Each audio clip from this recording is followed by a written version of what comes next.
quiero Renuco.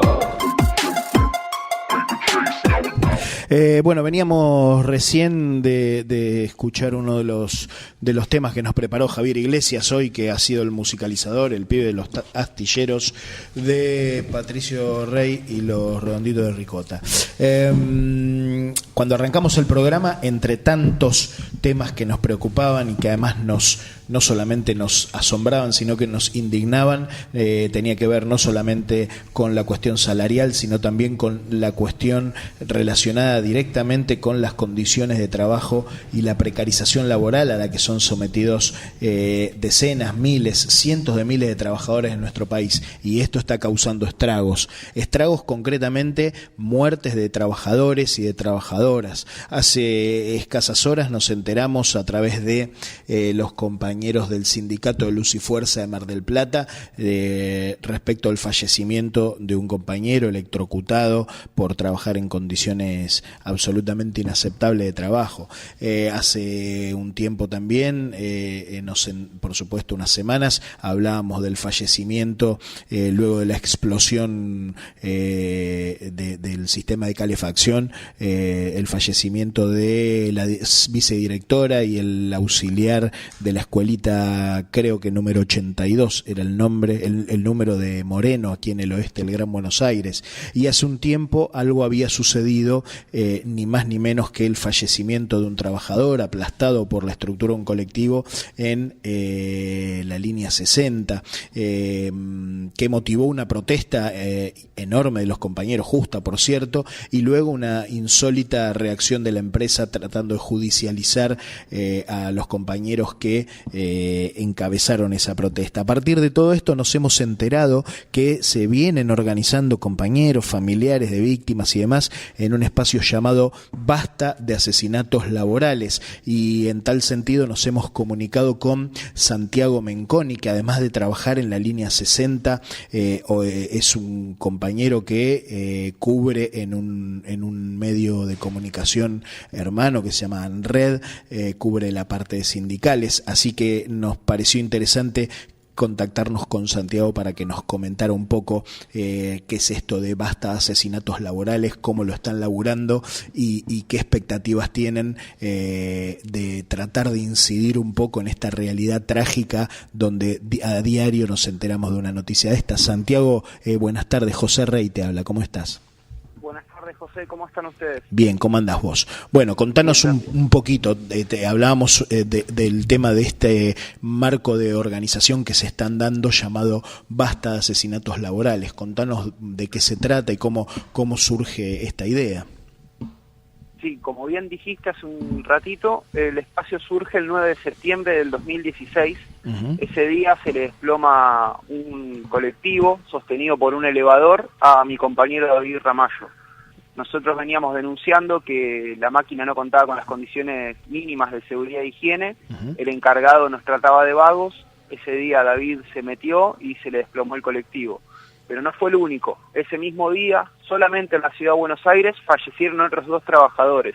Uh-huh. Diego Zoraire en el INTA y Charlie Alcaraz, que era un obrero de la construcción en el barrio de Villa Crespo. Uh-huh. A raíz de esa triple crimen, nos juntamos con los familiares y compañeros de Diego Zoraire, con los compañeros del INTA que están organizados, y organizamos un espacio y empezamos a investigar un poco, y nos dimos cuenta que los números que se manejaban eran terribles.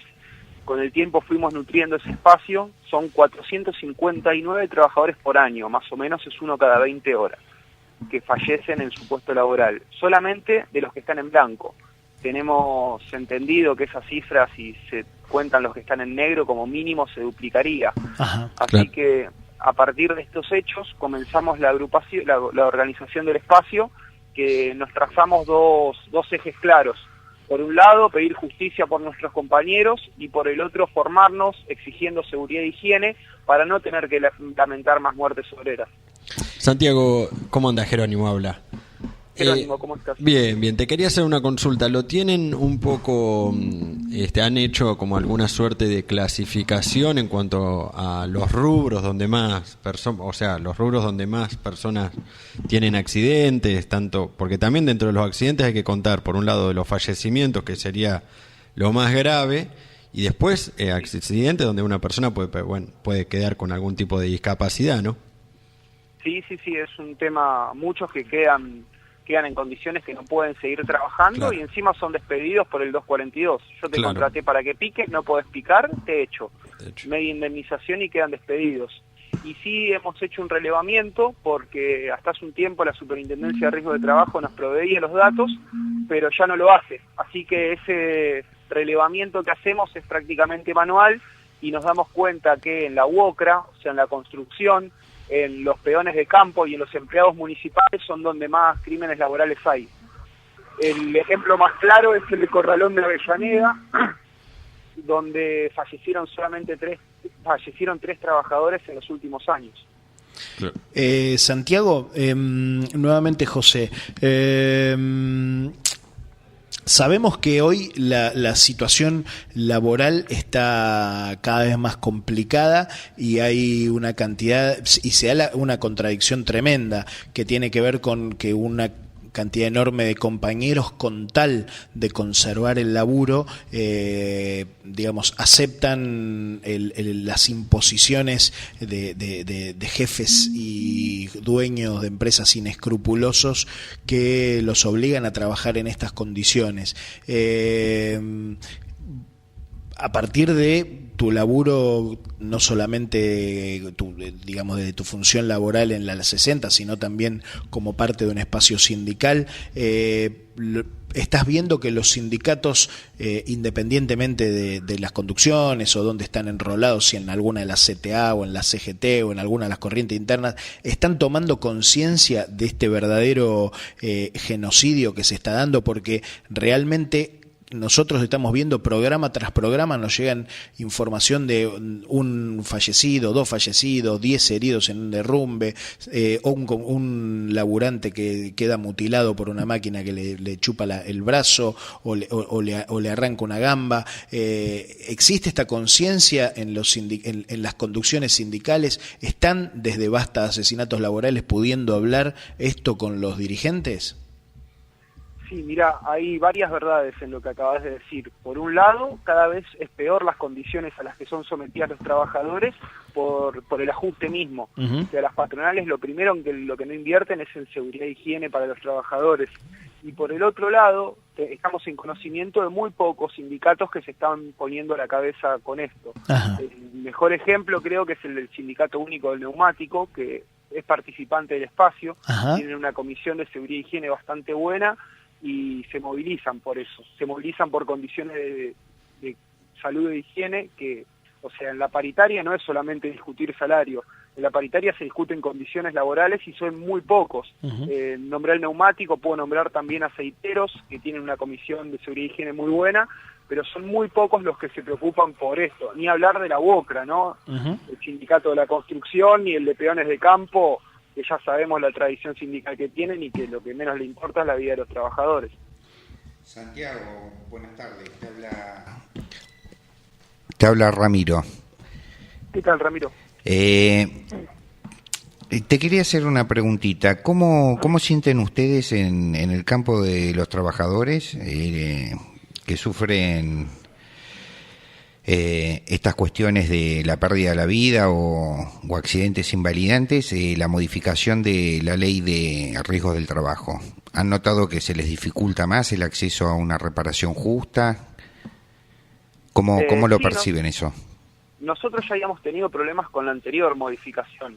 El problema que tienen las ART principalmente es que no se centran en proteger ni en cuidar, o sea, no son preventivas los servicios que brindan, sino son remunerativas. Uh-huh. Un trabajador tiene un accidente, le pago tanto, que ahora encima tiene más trabas para acceder a un arreglo, y remunero eso y listo. Cuando en realidad nosotros lo que exigimos es que las ART se pongan a la cabeza de dar la prevención.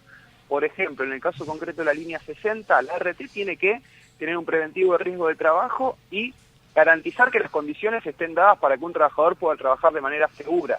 Y la RT, Federación Patronal, que era la que estaba en el caso de nuestro compañero David Ramallo, ni siquiera había venido a ver la cabecera y no sabía que nos habíamos mudado. Uh-huh. O sea que no es el eje de las aseguradoras de riesgo de trabajo la prevención cuando verdaderamente debería serlo. Teniendo en cuenta entonces que la ley de riesgos del trabajo, digamos, el eje central es la prevención, digamos que ustedes lo que denuncian claramente es que desde que se dictó la ley de riesgos del trabajo no la cumplieron nunca. Exactamente. Y otro punto que atenta contra eso es la tercerización. Hace poco tuvimos el caso de Martín Pino, un trabajador tercerizado por la empresa Murata, que está asociada con el presidente Mauricio Macri, fue uno de los aportantes a la campaña, que estaba trabajando 12 horas por día en un sector de vías electrificado con alta tensión sin capacitación alguna. Martín se dio vuelta para no pisar el tercer riel y lo atropelló un tren. Y son esas las condiciones con las que tenemos que lidiar. Santiago, volviendo, o te vuelvo al tema, digamos, que más te tocó vivir y que dio origen a esta idea del nucleamiento de basta de asesinatos laborales, que fue el lamentable fallecimiento de David Ramallo allí en los talleres de la línea 60. Sabemos que luego de ocurrido esto, por supuesto, los laburantes indignados, primero obviamente trataron de salvarle la vida a este compañero, pero luego se enfrentaron con la empresa y se produjeron algunos incidentes, alguna cosa, y la empresa terminó intentando ponerse en el lugar de víctima y no de victimaria, y por el contrario trató de culpar a los trabajadores. ¿En qué terminó toda esa novela lamentable y penosa montada por la patronal de la 60? Sí, tal cual decís. La empresa busca eludir su responsabilidad en el hecho y después, por ejemplo, cuando choca el colectivo, que muere David, los compañeros venían pidiendo que llamen a la ambulancia. Y del otro lado de la oficina de control no les respondían directamente. Cuando la ambulancia se lleva el cuerpo de David, los compañeros patean una puerta, se da una gresca menor y la empresa se monta de eso para mostrarnos como violentos, despide a 10 trabajadores y con eso también se saca como la responsabilidad dentro del crimen. Mediáticamente salió a denunciarnos como que éramos unos violentos nosotros cuando acababan de matar a un compañero en una máquina que habíamos denunciado previamente, en una cabecera que también habíamos denunciado previamente y que ellos habían falsificado las firmas de habilitación. O sea que la empresa tapa todos sus chanchullos culpando y despidiendo a los trabajadores. Son los testigos directos los despedidos por la empresa. No, Santiago, y en eso, en esta causa de la que estamos, del caso que estamos hablando y de los demás, se inician las causas correspondientes. Ustedes tienen la posibilidad de hacer algún seguimiento, que ha habido algún tipo de sentencia. No, en estos momentos la causa está bastante parada, por decirlo de alguna manera. La empresa se está encargando de culpar al fabricante de la grúa, cuando la empresa contrató una grúa para levantar 15.000 kilos, que es lo mismo que pesa un colectivo vacío, es algo muy irónico, y en todas las instancias de conciliación obligatoria por el despido de los trabajadores tras la muerte de David, que estuvimos 9 días de paro, la empresa se dedicó a pedir subsidios. Dijo, hace falta un plan de readecuación en la cabecera, y para eso pidió más subsidios. Los subsidios le fueron dados, y la grúa donde murió mi compañero David Ramallo sigue en el mismo lugar y no se hizo ningún cambio. Claro. Santiago, por último, sabemos que toda esta situación de verdaderos crímenes se da en toda la geografía patria. Hablando hace unos días con compañeros de la UTA de Córdoba, bueno, ahora que se han nucleado en un nuevo sindicato tras la intervención de la UTA Córdoba, nos contaban de 2 compañeros accidentados en una de las unidades. Nos contaban los compañeros del Ingenio San Isidro en la provincia de Salta de compañeros que también se habían accidentado. Dentro de un rato vamos a hablar con un compañero que está al frente o tratando de ponerse al frente de la defensa de los trabajadores de la producción de arándanos en la zona de Concordia, en Entre Ríos, donde además de trabajo infantil hay un enorme índice de trabajadores que terminan enfermos por el uso de fertilizantes, por el uso de químicos. No quiero dejar de nombrar el caso Daniel Solano, porque aunque no haya sido un accidente laboral, es la pérdida de vida de un trabajador, en este caso por el secuestro artero por parte de la Fuerza de Seguridad, sospechadas de además ser enviados por los dueños de una empresa. Quiero decir, ¿están pudiendo ustedes tener un relevamiento geográfico a nivel nacional de cuál es la gravedad de esta situación, o recién están ahora pudiendo nuclearse en la zona del Capital y Gran Buenos Aires y luego empezar a extenderse por el resto de la geografía patria? Sí, como vos lo decís, la geopolítica nos complica un poquito poder trasladarnos. Recibimos muchas denuncias de un montón de lugares, por ejemplo Mar del Plata, que los pesqueros tienen muchísimos accidentes laborales y muchas muertes. Hace unos meses se hundió un barco que zarpó de Mar del Plata, terminó hundido frente a las costas de Puerto Madryn, en la provincia de Chubut, con 8 o 10 trabajadores ahogados. Exacto, sí. Nosotros lo que hacemos en esos casos, al no poder reunirnos con los compañeros, al no poder establecer un vínculo más cercano, es tratar de darle difusión, porque esto lo sabemos nosotros en este espacio que se dedica a difundir esta problemática, pero los medios masivos de comunicación no le dan difusión a este tipo de problemas. También con el tema de los aceiteros hemos ido a dar talleres de formación junto a los compañeros del TEL, que es el taller de estudios laborales, y intentamos movernos por donde podemos, pero bueno, también están las tareas sindicales y es mucho todo.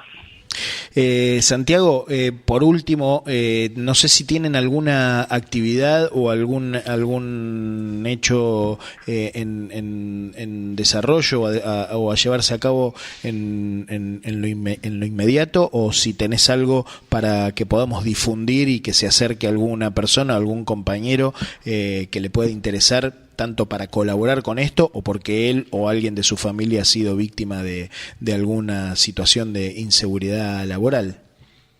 Sí, por el momento no tenemos ninguna actividad próxima, pero sí hay varias charlas planteadas y los cursos de seguridad e higiene que estamos planteando en conjunto con el TEL. Pueden buscarnos en nuestra página de Facebook, que es Basta de Asesinatos Laborales. Ahí compartimos y difundimos todas las actividades que llevamos adelante, y si no también a través del mail, que es bastaasesinatoslaborales@gmail.com.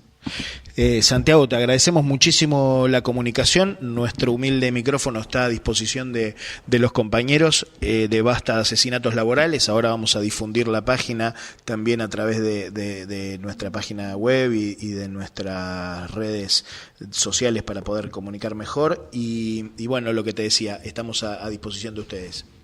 Muchísimas gracias por la difusión y les mando un abrazo grande. Un abrazo grande. Fue Santiago Menconi, trabajador de la línea 60 y uno de los miembros del espacio Basta Asesinatos Laborales. Buscalos por Facebook, seguramente deben tener Twitter. Después vamos a informar bien las formas de comunicarse con estos compañeros para dar una mano en la difusión de lo que están haciendo, de lo que están denunciando, pero sobre todo para poder acercarles a muchísimos compañeros que han sido ellos o sus familias o amigos han sido víctimas de alguna de estas desgracias programadas que el sistema laboral nos está tristemente ofreciendo.